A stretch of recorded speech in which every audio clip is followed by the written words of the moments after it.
stressed. I'm not stressed. It's just this morning I slept in, I forgot to take out the wheelie bin, I couldn't find a clean shirt, and then the shower wouldn't work and the sink was blocked and I left the back door unlocked. But it's not because I'm stressed, because I'm not stressed. Breathe. Count to 10.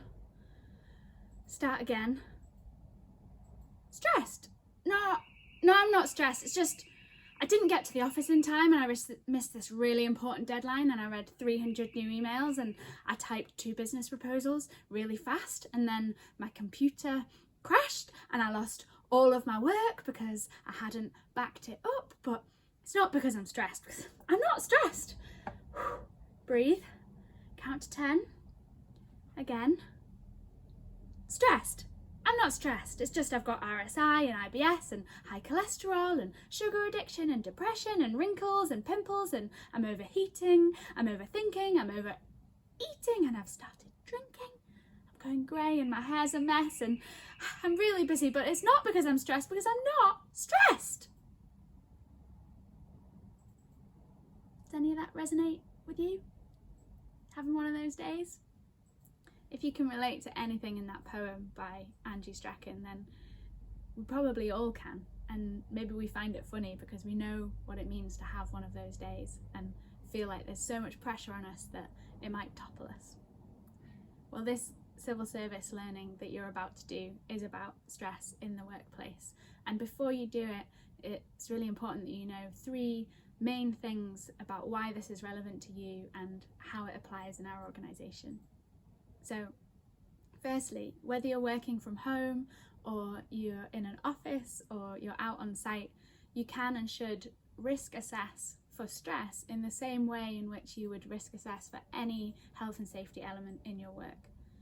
So you can use the stress risk assessment tool to help you have that conversation with your line manager or in your team about how you might be affected by sources of pressure around demands, role, control, support, change, and relationships in your work.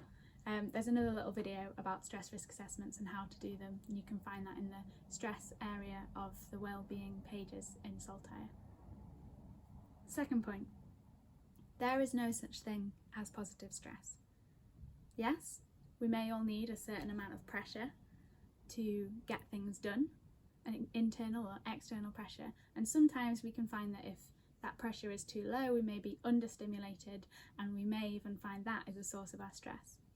But confusing pressure and stress and believing that there is such a thing as positive stress is a dangerous thing and actually can cause accidents and can become a safety issue at work, both for our physical and mental health. So there's no such thing as positive stress. Full stop. Number 3. In the learning you're about to do, there's some topics and some resources about personal resilience. And personal resilience is really important. It's about what keeps us well and about dealing with all of those little external challenges in the poem or the alarm that's going on outside. But it's really important that you know that no amount of personal resilience will protect you or keep you well if you are in an environment, either at home or in the workplace, that is toxic or that is full of so many sources of pressure that you can never get out of that.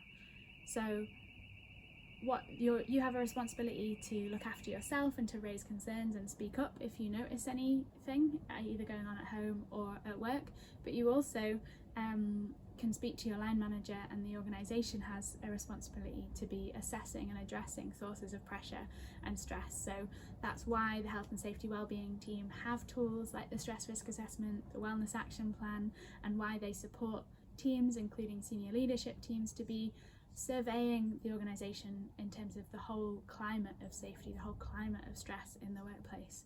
And so if you want more information about that, you can email the health safety wellbeing team email address, forestryandland.gov.scot. So I hope that these tools and this little video gives you a bit of context before you do this e-learning, and if you have any questions, you know where we are, and I hope that your day is a bit better than the day described in Angie Strachan's poem. Thank you very much.